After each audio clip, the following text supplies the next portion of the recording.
sobre talvez um dos procedimentos que mais tenha gerado dúvidas e atenção da comunidade acadêmica e também por parte dos pacientes. Nós vamos falar das alterações morfofuncionais relacionadas à cirurgia bariátrica. Tá? As duas principais técnicas que são realizadas atualmente no Brasil. Essa aula eu já fiz o upload dela no SlideShare, então quem tiver interesse pode baixá-la aí por esse QR Code. Então, para nós podermos entender o que nós vamos falar, veja que a obesidade ela é uma doença multifatorial, que ela tem desde o aspecto biológico, uma grande importância social, uma vez que o paciente obeso ele tem amigos e familiares obesos também, e é claro que associada a uma carga de aspecto individual, genético, até mesmo familiar. Quando que começou essa epidemia desta doença, a obesidade? Começou mais ou menos na década de 70, por uma mudança do nosso perfil alimentar. E isso hoje a gente consegue calcular muito bem para nós podermos conversar através do IMC, que é o Índice de Massa Corporal. Acima de 35 com uma comorbidade já é considerado obesidade mórbida. E acima de 40 já é, de fato, não precisa, a própria obesidade já é considerada uma doença mórbida. Então, gráficos que mostram um aumento crescente da obesidade no planeta. Tá? O Brasil também, aproximadamente 1 em cada 3 brasileiros está com sobrepeso e obesidade, então é uma doença muito prevalente. O que leva a um quadro de uma pandemia, uma alta morbidade. O paciente obeso ele vive menos e vive pior em termos de qualidade de vida. Estamos falando aqui do aspecto médico, tá? Então, o paciente obeso ele tem essa característica e um custo assistencial por serviço de saúde pública muito elevado. O que é que está nos aguardando? Hoje, aproximadamente entre 1 a 2 crianças em cada 10 estão com sobrepeso. Então, futuramente também nós teremos um aumento dessa obesidade, uma vez que a criança obesa, a cada 4 crianças obesas, somente uma recupera o seu peso normal na vida adulta. Tá? O que nós precisamos entender é que a obesidade é um estado de inflamação crônica. Não vamos entrar aqui nos aspectos da própria formação fisiopatológica disso, mas a informação que eu quero que vocês guardem é essa. Obesidade é igual a inflamação crônica. Porque isso vai nos chamar a atenção, por exemplo, nesse momento que nós estamos vivendo, que grande parte dos doentes acometidos por Covid, que tem uma evolução desfavorável, veja que são obesos, já há alguns trabalhos sendo efetuados sobre isso. E nos pacientes jovens, até 50 anos, veja que a principal causa de mortalidade, né, associada a um evento fatal com a infecção do Covid, é exatamente a infecção do coronavírus, é exatamente a obesidade mórbida. E um fato interessante, como é um aspecto inflamatório crônico, leva também à formação de tumores. Então, o paciente com obesidade ele tem uma chance maior de desenvolver um câncer de todas as partes do corpo. Tá? Existem, locais de maior prevalência, mas veja que se nós levarmos em consideração os fatores epigenéticos que levam à formação do câncer, a obesidade vem ali em segundo local, tá? Como causa prevenível de câncer. O que é interessante, eu vou deixar essa pergunta aqui para vocês, um minutinho, que é para deixar essa informação bem gravada. Dentro desses tumores, aqui está o mecanismo, né, de como ocorre essa formação, do estado de inflamação crônica, displasia, metaplasia, neoplasia.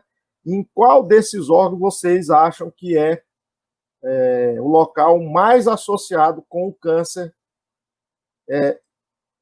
e a obesidade mórbida? Lembrando que a obesidade é um estado de inflamação crônica que leva a fenômenos epigenéticos neoplásicos. Então, vamos lá para a nossa breve revisão anatômica. Primeira coisa que quando nós falamos em cirurgia bariátrica, o que vem à nossa mente é o estômago. Então, fica dentro da cavidade abdominal, é claro, nós não vamos perder todos os detalhes. eu quero que vocês imaginem que ele é um grande reservatório intermediário muscular e que nessa região aqui, ó, o fundo gástrico, hoje se sabe que produz um hormônio muito relacionado tanto à saciedade quanto à própria fome, além de um efeito incretínico, que nós vamos ver mais na frente, que é um efeito de associação juntamente com o pâncreas, então, que melhora ou não melhora a resposta à resistência insulínica do paciente. Dentro de uma ampla vascularização, o estômago ele é um órgão que o cirurgião adora operá-lo, porque ele tem basicamente vascularizado por 5 vasos, então o cirurgião ele pode ligar até 4 vasos desse aqui, que não ocorre risco, então veja que basicamente por vasos do tronco celíaco, então o cirurgião ele pode atuar com uma certa tranquilidade. Uma das cirurgias mais executadas, ela mexe no intestino também, e mexe no intestino delgado. O nosso intestino ele tem aproximadamente de 5 a 7 metros. É claro que esse intestino aqui, como nós conversamos na aula sobre história da anatomia, na evolução do ser humano, o nosso intestino atualmente, para o tipo da nossa dieta, ele é muito grande. Tá? Então é por isso também que existe uma associação desse grau de obesidade. Então hoje o nosso intestino ele não está adaptado à nossa dieta moderna, em especial a dieta do açúcar refinado. Tá? Basicamente dividido em 3 partes, né? O intestino delgado, o duodeno, uma parte inicial fixa, que aqui é o irmão gêmeo ali que trabalha conjuntamente com o pâncreas, esse órgão que vocês viram agora, e a parte do jejum e a continuidade até o intestino grosso, a parte ileal. 2 aspectos importantes. O jejum é onde ocorre a maior parte da absorção. Tá? E o íleo é onde ocorre a maior parte da produção de hormônios gastrointestinais, hormônios incretínicos que ajudam na manutenção da homeostase da glicose, principalmente na nossa glicemia, logo após as refeições. Nós vamos ver isso com detalhes mais na frente. Um ponto importante para aqueles que vão acompanhar as cirurgias, forem fazer residência de cirurgia, que é o ângulo de trás, tá certo? É exatamente aquela flexura do duodeno jejunal, que é a partir deste ponto que nós vamos contar as alças intestinais e diferenciar e fazer o que a gente chama a desabsorção, ou seja, aquela área que nós vamos deixar desfuncionalizada. Veja que o nosso intestino, ele tem dentro da sua mucosa, se nós fôssemos abrir todos os 7 metros do intestino e calcularmos a área de superfície de absorção, daria aproximadamente um campo de futebol. E por que isso? Por conta dessas vilosidades aqui. Ó. Essas vilosidades, elas aumentam a área de contato entre o bolo alimentar e o intestino, o que facilita a absorção. Interessante que essa divisão entre jejum e ilha ela é feita na hora da cirurgia por alguns aspectos morfológicos. Não é somente pela posição, mas por pelos aspectos morfológicos. Porque nós não temos um limite claro onde termina o jejum e onde começa o íleo. Tá? São essas características que nós utilizamos, por exemplo, no momento de uma cirurgia, para diferenciar o que é o jejum do que é o íleo. Dentro da vascularização, essa é uma parte muito importante, em virtude que, apesar de nós termos muito intestino, é incompatível com a vida, por exemplo, o infarto enteromesentérico.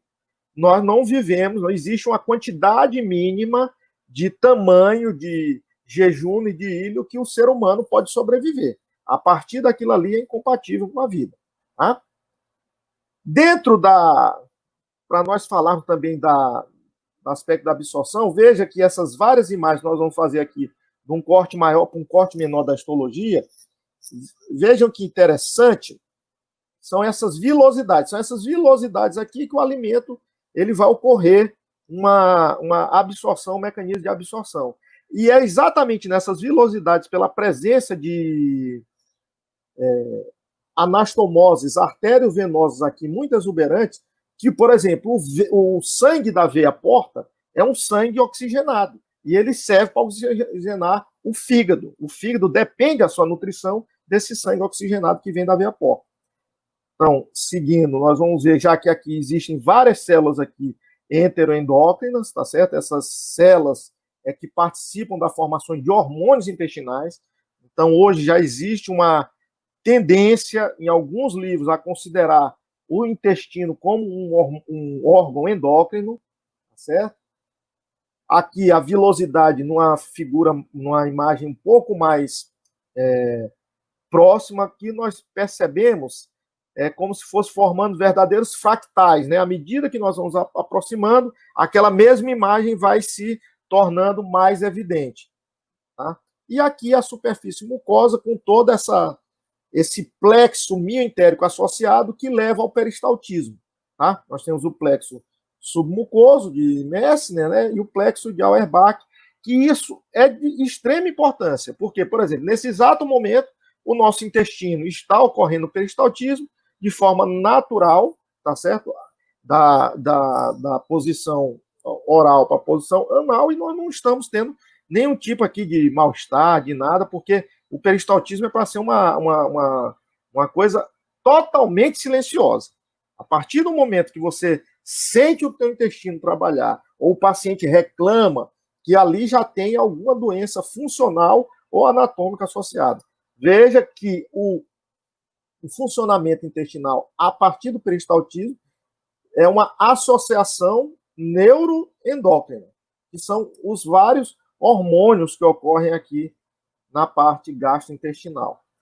E, por último, nós conseguimos ver muito bem essa borda em escova da absorção do intestino, que é nessa área que a técnica do bypass vai atuar de maneira mais clara. Tá? E quando começou a cirurgia bariátrica? Começou aí, muitos de vocês não eram nascidos na década de 60 e na década de 80, esses dois cirurgiões trabalhando de maneira separada, mas chegaram à mesma conclusão e começaram a popularizar a cirurgia bariátrica através da cirurgia de Fobb e Capella. Professor Matias Fobb e Rafael Capella fizeram o que nós conhecemos hoje, o bypass gastrointestinal, tá? Que é a nova câmara gástrica. E o Brasil hoje, para vocês terem uma ideia, é o segundo país no mundo em procedimentos cirúrgicos, aproximadamente 600 mil procedimentos por ano. E, apesar deste número enorme, nós só conseguimos operar dentro do sistema, tanto público quanto privado, 1% dos pacientes que precisam do tratamento cirúrgico da obesidade e do diabetes tipo 2. Uma curva histórica de crescimento, eu quero que chame a atenção para a gastrectomia vertical, que hoje em muitos países, inclusive nos Estados Unidos, é a técnica mais utilizada, e que nós vamos começar a falar pela aquela cirurgia que começou, que popularizou e que até hoje ela é muito realizada também, que é o bypass gástrico. Então, as cirurgias elas são feitas por videolaparoscopia. Vamos começar aqui por uma animação. É feita uma câmara gástrica, uma neocâmara gástrica, chamada Paut gástrico. Nós transformamos um estômago de aproximadamente 1.500 ml em 50 ml nessa nova câmara gástrica. E a partir disso nós fazemos um desvio intestinal, tá certo? Que em duas alças, uma alça alimentar, que é para onde passa o alimento, e uma alça bílio-pancreática. Essa alça alimentar aqui, que à medida que nós aumentamos essa alça alimentar, mais nós desabsorvemos, ou seja, mais nós tiramos comida que vai entrar em contato, porque o alimento ele precisa dessas secreções bílio-pancreáticas para ele se tornar absorvível. Tá? Então, vamos ver aqui rapidamente um vídeo. Estamos no andar inframesocólico. As cirurgias são feitas preferencialmente por cirurgia minimamente invasiva, videolaparoscopia. A utilização de grampeadores intestinais facilitaram bastante a realização desse tipo de operação gastrointestinal. Nesse momento, nós já estamos trabalhando aqui no andar inframesocólico, com a utilização de pinças especiais, bisturis. Nesse exato momento está sendo feita uma anastomose laterolateral, que é o que nós chamamos vulgarmente do pé do Y de Roux ou a enteroanastomose. Tá? É feito um fechamento do espaço, né, do local onde nós entramos com o grampeador. Fica a exposição. Aqui é o momento do fechamento das brechas mesentéricas. Tá? que é para evitar uma complicação que é grave, porque pode levar a isquemia intestinal, chamado de hérnia interna, pós-bypass gástrico. Tá? Então, a parte aqui do inframesocólico já foi terminada. Nós vamos atacar agora o andar supramesocólico. Procuramos a pequena curvatura gástrica, aproximadamente ali entre o segundo e o terceiro vaso da pequena curvatura. Veja que é formado uma nova câmara gástrica com aproximadamente 50 ml de capacidade. Tá? Isso é chamado de paute gástrico. E a partir disso é realizado uma anastomose gastrojejunal, que é a porção proximal do jejum. Então, aí está sendo feita a anastomose gastrojejunal, passado uma sonda de Fouché. Essa anastomose também ela é feita de um tamanho, que é para ela não ficar totalmente aberta, aproximadamente de 4 a 5 centímetros, depende do momento que você encontra ali. Então, terminando aqui, terminada a anastomose gastrojejunal, fica o aspecto do paute gástrico, né? E o fechamento do espácero de Petersen também, que é um local onde pode formar a hérnia interna. Tá? Por último, se faz a revisão da hemostasia e a colocação de um dreno sentinela. Muitos serviços não utilizam mais a utilização desse dreno, mas nós continuamos a colocar o dreno sentinela. Aspecto aí o paciente no pós-operatório imediato. A segunda técnica que hoje está ganhando bastante popularidade, que é a gastrectomia vertical, ela consiste numa ressecção. Veja que no bypass gástrico não ocorre ressecção do estômago, ocorre a formação de um paute, de uma nova bolsa gástrica, com anastomose gastrojejunal. Aqui não, é feita uma ressecção de toda essa parte aqui do estômago, tá? Então, acaba formando uma manga gástrica, tá certo? Então, é por isso que a gastrectomia vertical também é chamada de manga gástrica, porque fica parecendo uma alça intestinal, certo? Enquanto que o bypass gástrico, o reservatório fica com 50 ml, aqui fica com aproximadamente 150 ml. Mas, o principal, apesar do principal mecanismo de perda de peso ser a restrição alimentar, ocorre também um trânsito acelerado do intestino. Então, isso leva a um efeito incretínico também. Então, vamos ver aqui como é que é essa cirurgia, né? Então, essa é a posição que nós usamos, a posição da equipe. A cirurgia também é feita preferencialmente por via minimamente invasiva. Colocação dos trocáteres. Contamos a partir do piloro ali de 5 a 6 centímetros e fazemos a septação gástrica, tá?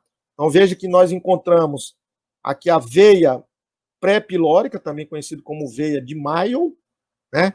Charles Mayo, da clínica Mayo. Ocorre toda uma dissecção da grande curvatura com descolamento do grande aumento. Esse grande aumento também não há necessidade de retirá-lo na cirurgia, porque ele vai ser totalmente consumido com a perda de peso que o paciente desenvolve no pós-operatório. Vamos em direção ao fundo gástrico, aqui estamos indo em direção ao fundo gástrico, até a identificação do pilar diafragmático à esquerda. E aqui começamos a septação. Importante vocês notarem que o desenvolvimento tecnológico associado à cirurgia gastrointestinal, ela foi excepcional nos últimos 20 anos. Com essa utilização desses grampeadores, muito seguros, com a utilização de pinças que são bisturis inteligentes, ultrassônicos, que eles não queimam, eles desidratam os tecidos. E hoje a segurança de um procedimento desse, desde que feito por cirurgiões habilitados e o paciente realize o seu acompanhamento pós-operatório de maneira adequada, ela tem uma morbimortalidade comparada à de uma colestectomia videolaparoscópica.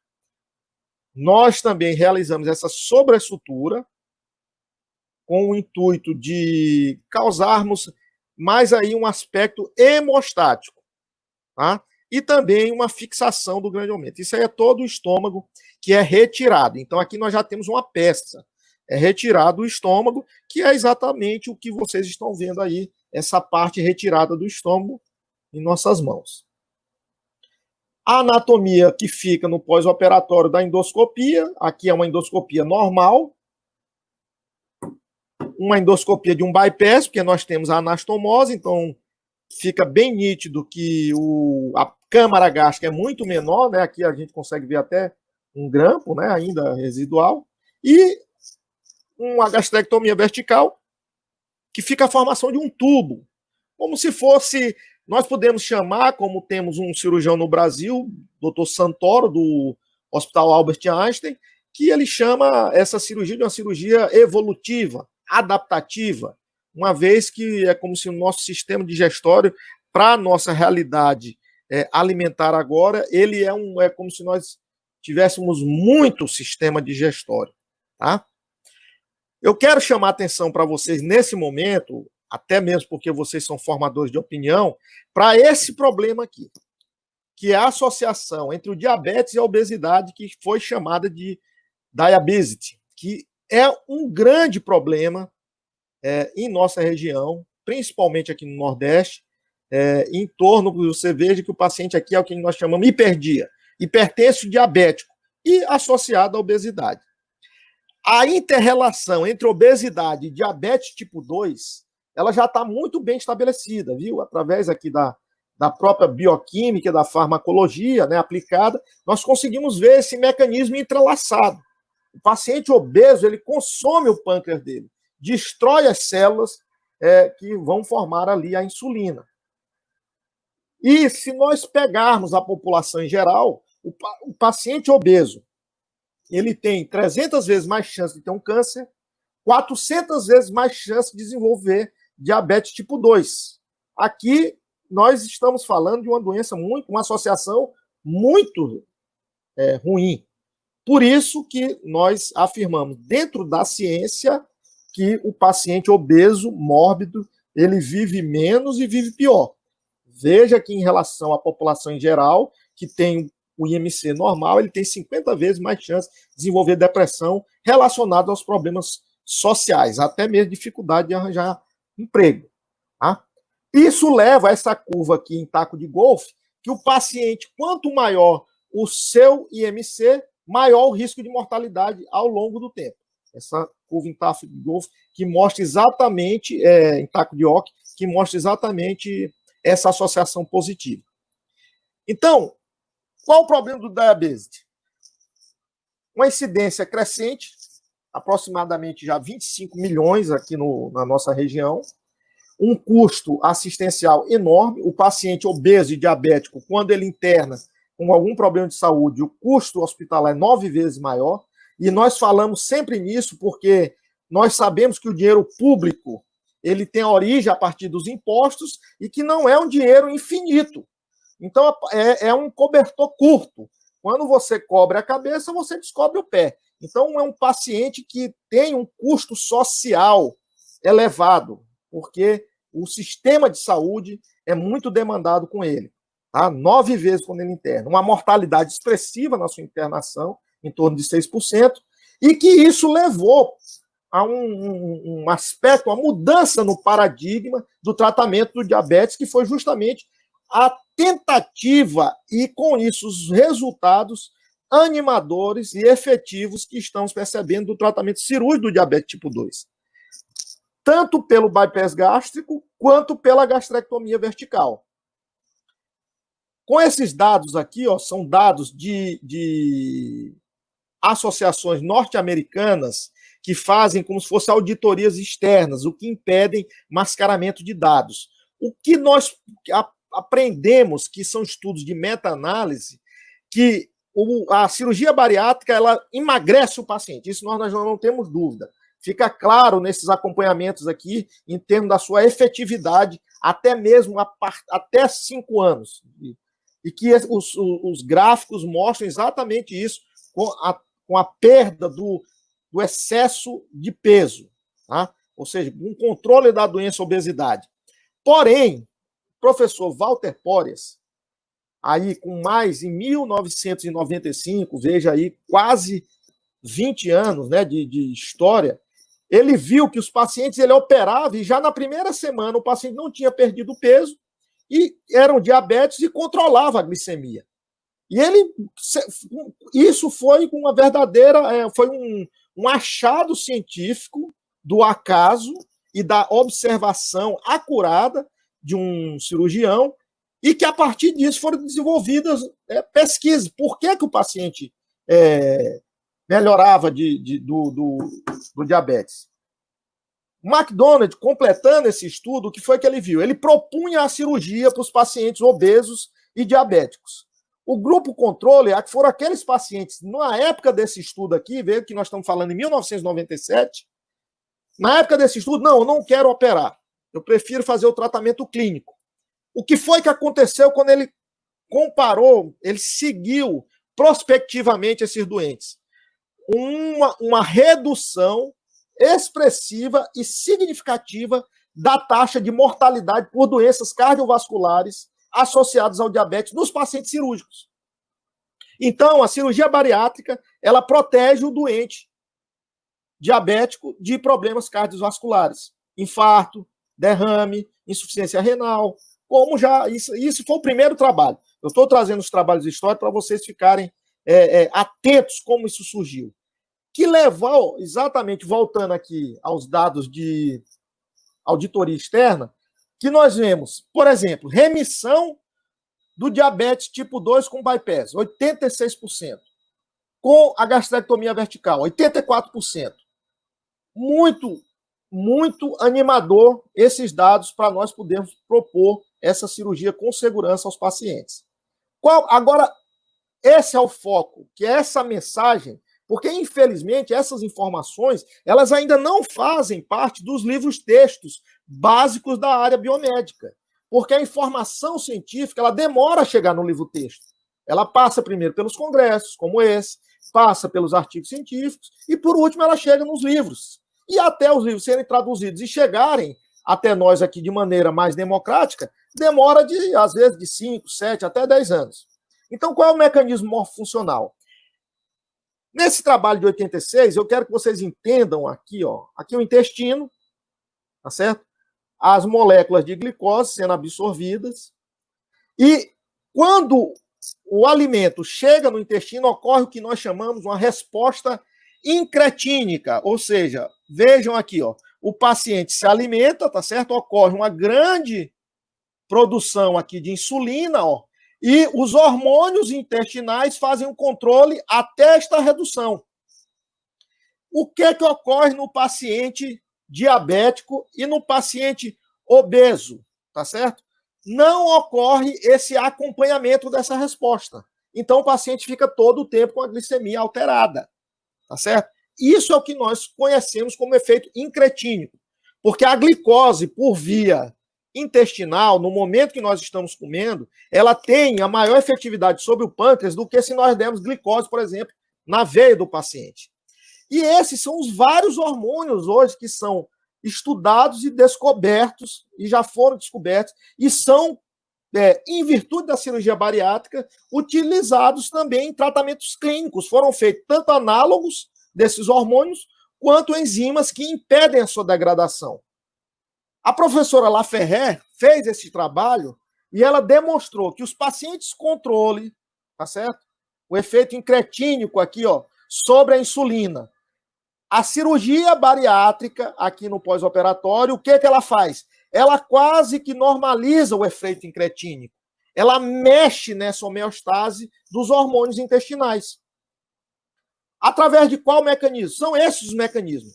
Restrição, desabsorção, um mecanismo metabólico e até mesmo modificação da microbiota intestinal. Então, para ficar guardado na cabeça de vocês, por que o paciente obeso, quando opera de cirurgia bariátrica, ele melhora do seu diabetes? Ocorre uma ação no estômago, tá certo? Redução da comida, melhora hormonal, uma ação no fígado, através da expressão, principalmente desse receptor aqui, ó, FXR, que é um receptor que tem ação sobre o pâncreas, um mecanismo de ação no intestino delgado, com uma maior efetividade da produção dos hormônios intestinais, é como se eles ficassem mais alvissareiros, ou seja, eles são mais facilmente ativados, porque a comida chega de forma mais rápida onde ela deve chegar, tá? Com esse efeito incretínico no intestino distal. Tá? Nesse QR Code aqui, vocês podem encontrar um artigo completo que nós descrevemos isso bem. E também ocorre uma modificação da microbiota. Estudos hoje aprofundados dentro da obesidade já mostram que a microbiota dos pacientes obesos ela é diferente da microbiota dos pacientes que são magros. Tá? Isso mexe, em especial, com a expressão de certos receptores relacionados à absorção. Então, quem tiver aí do curso de nutrição, que tiver estudando isso, é por isso que existem alimentos que modificam a microbiota e ajudam no emagrecimento. Um quadro de resumo, então, a cirurgia bariátrica, ela não é simplesmente uma anastomose e um desvio intestinal. Ocorre subjacente a esse efeito mecânico vários efeitos morfofuncionais, tá? Comprovados por vários estudos, demonstrando muito bem isso, com aumento de um hormônio que é muito bem estudado, que é o GLP-1, e uma redução importante do hormônio da fome também, que é a grelina. Reduz a grelina e aumenta a expressão do GLP-1. E esse período que fica de efetividade da doença, se nós acompanharmos aqui ao longo do tempo, certo? Nós vamos ver o quê? Que o diabetes realmente ele já começa a sua remissão na primeira semana. Mas os efeitos da cirurgia elas se estendem por anos. Viu? Que é exatamente esses efeitos aqui hormonais. Com uma grande alteração morfofuncional e que neste trabalho realizado na Cleveland Clinic, num primeiro momento, ele ia fazendo um acompanhamento aqui de apenas um ano. Ele mostra a equivalência da gastrectomia vertical e do bypass gástrico em termos de controle do diabetes. E aqui nós não temos como discutir a qualidade do tratamento médico, clínico oferecido aos pacientes através da expertise da equipe da Cleveland Clinic. Mas vejam que o grupo que realizou o tratamento cirúrgico, através da cirurgia bariátrica metabólica, ocorreu uma redução expressiva e significativa do diabetes. Em 5 anos, ele faz uma reavaliação desses dados e continua com a mesma grau de efetividade. Qual a mensagem que nós podemos deixar aqui para vocês? Seguindo aqui bem o nosso tempo, terminando aqui, ainda tem mais ou menos uns 10 minutos. Dentro da morfologia bariátrica, a cirurgia gastrointestinal hoje, ela permite, através do cirurgião, permite ao paciente, com as alterações anatômicas relacionadas pela cirurgia, uma redução efetiva de doenças crônicas e debilitantes contra a obesidade mórbida. Em especial, os seus efeitos metabólicos, eles auxiliam o paciente como mais uma ferramenta no controle de uma doença que é seríssima, que é o diabetes tipo 2. E vocês devem conhecer alguém que já fez a cirurgia bariátrica, então é por isso que foi a importância de inserir esse tema dentro desse webinário. Vocês devem conhecer algum paciente que vocês já atenderam com complicações relacionadas ao diabetes, como cegueira, amputação de membros, hemodiálise. Então, vocês como formadores de opinião, futuros profissionais, devem ter conhecimento sobre esse tipo de informação, até para poder orientar dentro da equipe multiprofissional as melhores opções de tratamento aos nossos pacientes. Quero deixar aqui meu agradecimento a toda a equipe promotora do evento e, em especial, a Liga Acadêmica de Anatomia da Universidade Federal do Maranhão, na pessoa do presidente, o senhor Sérgio, que está se formando, e deixar-me aqui à disposição de vocês, através dos nossos canais de comunicação nas redes sociais, para nós trocarmos ideias, interagirmos, e o que eu desejo, que todos sejam bem felizes na escolha do curso de vocês. Uma boa tarde.